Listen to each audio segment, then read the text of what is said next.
근데 대부분의 저축이 얼마인지, 저축을 얼마 등으로 강제적으로 해야 되는지에 대한 기본적인 개념 자체를 가지지 못하시는 분들이 지출이 얼마인지 모르다 보니까 실제로 저축을 얼마나 하고 있는지도 잘 몰라요.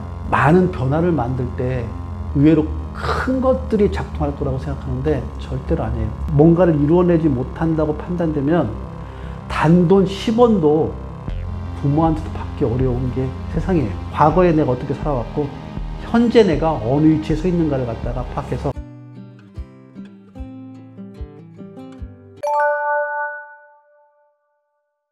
이제 세 번째 영역이 뭐냐면요, 저축인데, 저축이라는 건 뭐냐면요, 소득을 벌어들이고 지출을 쓰고 난 다음에 나머지 돈을 갖다가 계속 쌓아두는 거예요. 이 쌓아두는 이유가 뭐냐면 단 한 가지 때문에 미래의 성장의 동력을 만드는 종잣돈을 만들기 위해서 하는 겁니다. 그래서 이 종잣돈을 만들기 위해서 할 수 있는 가장 좋은 방법이 뭐냐면요, 저축에 돈을 계속 쌓아가는 거예요. 이렇게 쌓아갔을 때 미래의 어느 시점에 보면, 미래 어느 시점에서 내가 경제적으로 점프하고 싶은 욕망이 생길 수밖에 없어요. 그렇게 해야 되고요. 이러는 순간에 점프할 수 있게 동력을 작동하는 게 뭐냐면 내가 저축을 통해서 모아놓은 자본의 돈의 힘이에요. 이 돈의 힘을 그래서 모아놓는 건, 이 저축이라는 건 굉장히 중요한 거예요. 그래서 내가 월에 소득이 얼마고 지출이 얼마고 저축이 얼마고 이걸 정확하게 아는 것들이 내가 미래 어느 시점에서 성장 동력이 얼마인가 크기를 아는 거하고 똑같은 거예요. 근데 대부분의 저축이 얼마인지, 저축을 얼마 등으로 강제적으로 해야 되는지에 대한 기본적인 개념 자체를 가지지 못하시는 분들이 여러분들 중에 많아요. 여러분 스스로 한번 돌이켜 보세요. 여러분들 지금 받고 있는 월급 중에 소득이 얼마인지는 대충 알고 있는데 지출이 얼마인지 모를 거고요. 지출이 얼마인지 모르다 보니까 실제로 저축을 얼마나 하고 있는지도 잘 몰라요. 그렇게 하는 것 중에 가장 근본적인 게 뭐냐면요, 보통 소득과 지출에 대한 것들을 기간을 딱 정해놓고 그 기간 내에 끝나고 나면 그 나머지 돈은 저축으로 바로 연결될 수 있도록 그렇게 시스템을 구축해 놓지 않았기 때문에 이런 일들이 벌어지거든요. 이게 되느냐 안 되느냐, 이것까지도 저축을 할 수 있는 관점에서, 저축 관점에서 놓고 내가 어느 위치에 있는가를 갖다 정확하게 스스로를 갖다 만들어내는 겁니다. 여러분들 생각보다 많은 변화를 만들 때 의외로 큰 것들이 작동할 거라고 생각하는데 절대로 아니에요. 매달 이렇게 저축해놨던 돈들 있잖아요. 이것들이 어느 순간에 가면 미래에 나를 갖다가 스파크를 일으키게 만드는 그런 성장 동력으로 작동한다는 생각으로 매월 내가 저축 관점에서 어느 위치에 서 있는가. 그래서 내 월급 중에 저는 30대, 40대 분들한테 정확하게 얘기합니다. 내 월급 중에 최소 절반, 50% 이상은 저축하셔야 돼요.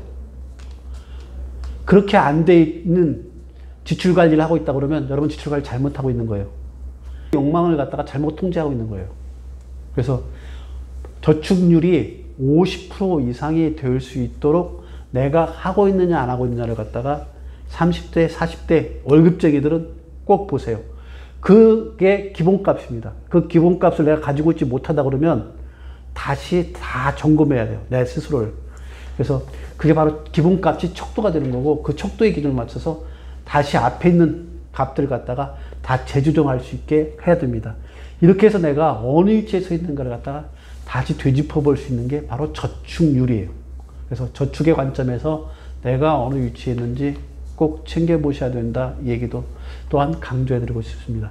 이렇게 하게 되면, 이제 저축까지 하게 되면, 소득에서 지출, 저축까지 하게 되면 내가 미래의 돈의 부의 성장 동력이 어디까지 갈 수 있는가에 대한 기본적인 위치를 아는 거예요. 매월 보는 거예요. 매월 지날 때마다 이렇게 보는 거예요.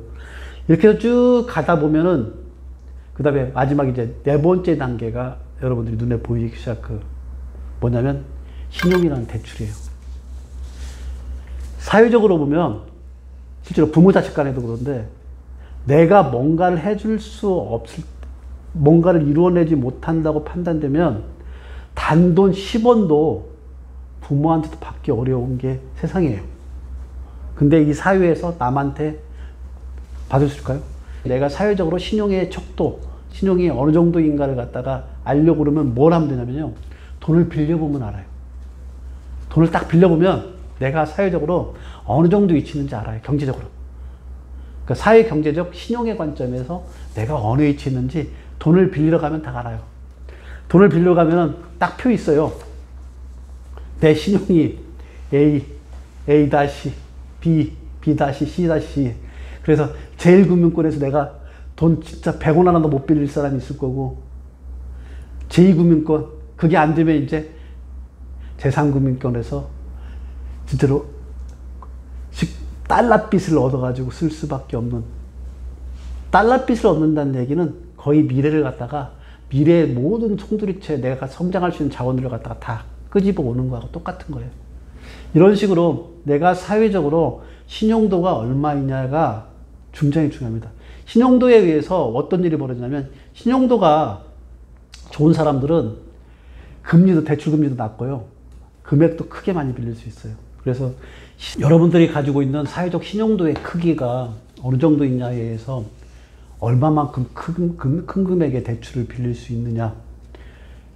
여러분들이 잘 아시는 쉽게 말하면 그냥 아예 크게 얘기한다면, 일론 머스크 같은 사람은 자기 돈도 많겠지만 아무리 큰 액수라도, 그러니까 만약에 이제 스페이스X에서 우주에 우주선을 띄우기 위해서 많은 돈이 들어간다 그러면 다 빌려줄 거래요. 왜냐면 그만큼 사회적 신용도 크고, 그거 빌려줄 때 아마 이자 없이 거기에서 그 사업으로 파생되는 수익에 대한 것들로 나중에 이익을 쉐어하는 방식으로 해서 금리에 대한 것들도 거의 무이자로 아마 받을 수 있을 거예요. 이게 바로 사회적 신용도거든요. 이 신용도가 얼마인가 지금 한번 점검해 보세요. 점검하는 방식이, 그러니까 그걸 대출을 갖다가 한번 은행에 가셔서 대출 한번 받아보세요. 대출을 한번 받겠다고 해가지고 은행에 가서 상담을 하다 보면, 거기에 보면 내 월급 통장이 들어가는 거, 내 직장의 등급이 어느 정도 된 거, 이거 다 사회적으로 등급 다 나와요. 그리고 여태까지 거래해왔던 내역들 있잖아요. 그 카드 내역부터 관련된 거, 모든 사회적으로 내가 가지고 있는 신용적, 경제적 신용적 등급에 대한 것들이 다 고스란히 딱 점수를 매겨져요. 그래서 얼마 받네. 이 위치를 정확하게 아는 것도 내가 경제적으로 어느 위치에 서 있는가를 정확하게 아는 겁니다. 이게 얼마인가를 갖다 정확하게 알고 있어야만이 나중에 가서 내가 말 그대로 종잣돈이 있는데 사회적 신용도까지 보태서 목돈을 통해 가지고 투자를 할 때 결정적인 레버리지를 역할들을 할 수 있습니다. 이걸 모르고서는 내가 자본주의 사회에서, 지금 현재 같은 자본주의 사회에서 경제적으로 내가 어느 위치에 정확하게 있다는 걸 갖다 가늠할 수 없는 거예요. 그걸 가늠할 수 있는 하나의 척도가 뭐냐면, 대출을 받아보면 신용의 척도. 그러니까 많은 사람들은 얘기하죠. 많은 자산이 있어가지고 담보대출하면 되지 않느냐. 담보대출 이전에 신용대출을 할 수 있을 정도의 내가 신용도가 얼마인가를 갖다가 키워내는 것, 이것들이 바로 경제적으로 이 사회에서 살아가는데 나의 가치를 대변하는 가장 큰 척도 중에 하나인 겁니다. 그래서 네 번째 부분, 대출이라는 걸 통해서 내가 사회적으로 얼마나 신용도를 받고 있냐. 사회적으로 신용한다는 얘기는 내가 이 돈을 가져다가 이 돈을 통해 가지고 더 많은 이익을 만들어내고 더 큰 돈을 갖다가 벌 수 있을 만한 경제적인 능력이 있다고 사회적으로 인정해 주는 거예요. 이걸 가지고 있는 사람하고 없는 사람하고 차이가 크기 때문에 여러분들이 그 관점을 놓고 보면 어느 위치에 있느냐 한번 좀 꼭 점검해 보세요. 의외로 점검해 보지 않아요. 그냥 이런 얘기, 제 친구 중에 그런 얘기 하더라고요. 세상 더러워. 이런 얘기 하더라고요. 돈 빌리러 갔더니, 직장 퇴직하고 나서 돈 빌리러 갔더니 한 푼도 안 빌려주더라. 이게 세상이 들어본 건가요? 자기 스스로가 사회적 신용도가 어느 정도인가를 갖다가 쭉 점검해갖고 자기 자신을 바라본 적이 없기 때문에 그런 거예요. 당연한 거예요. 사회적 관점을 놓고 보면 당연한 거예요. 내가 신용도를, 그러니까 돈을 빌려주지 않는다는 얘기는 내가 그만큼 신용도가 없고 그 신용도가 없는 삶을 살아온 거예요.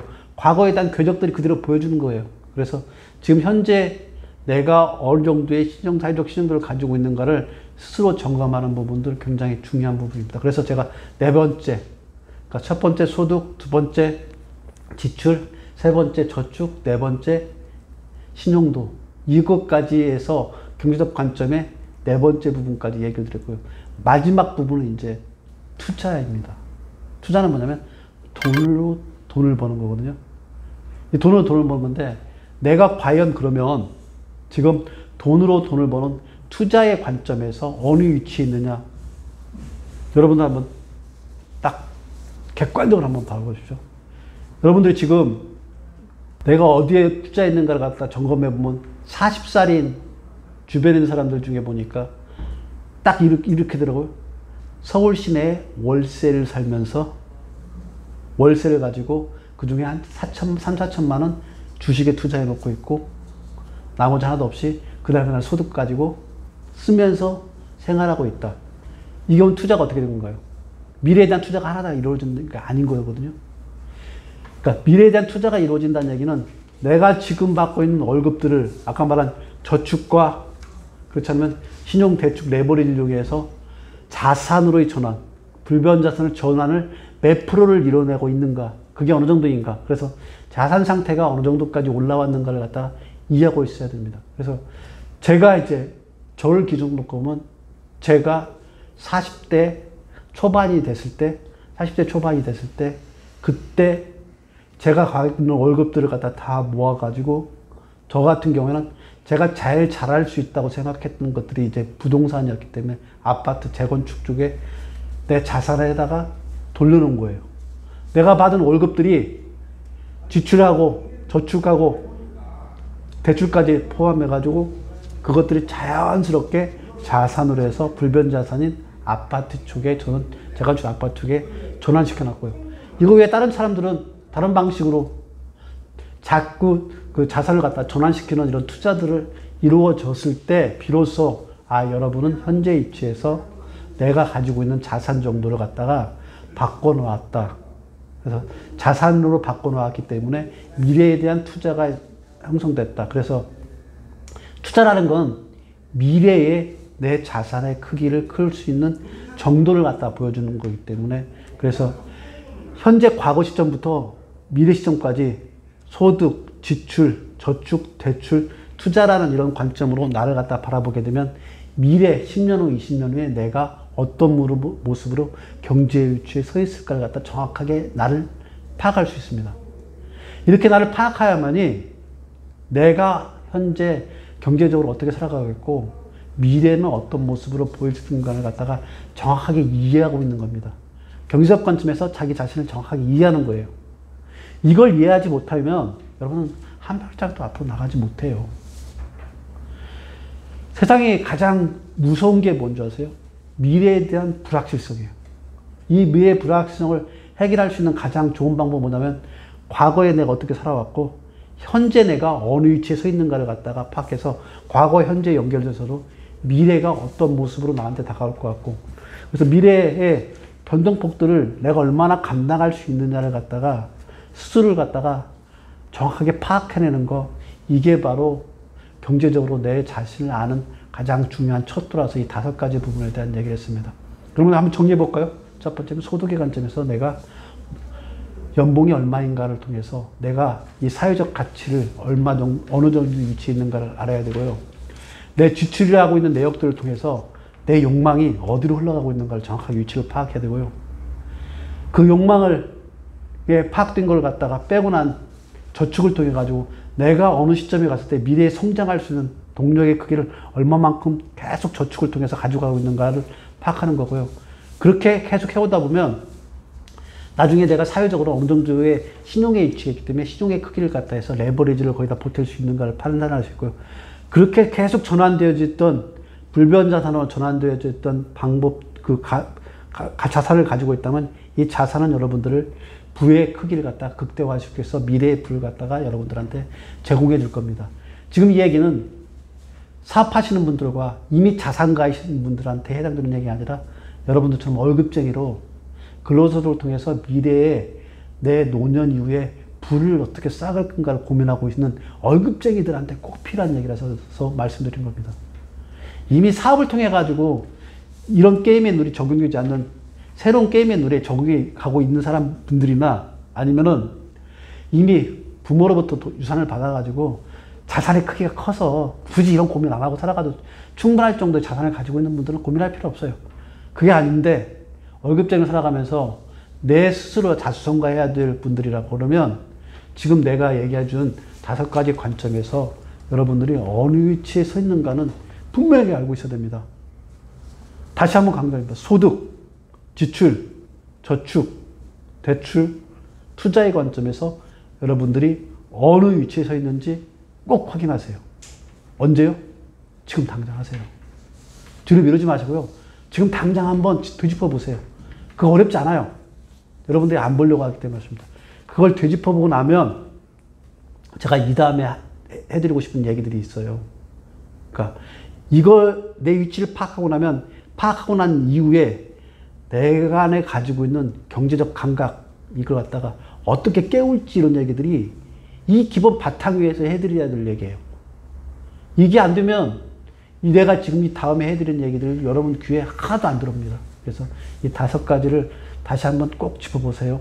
그러고 난 다음에 이 다음에 있는 얘기를 듣게 된다 그러면 여러분들이 내재되어 있는 가지고 있는 그 경제적 감각에 꼭 깨어나리라고 그렇게 생각합니다.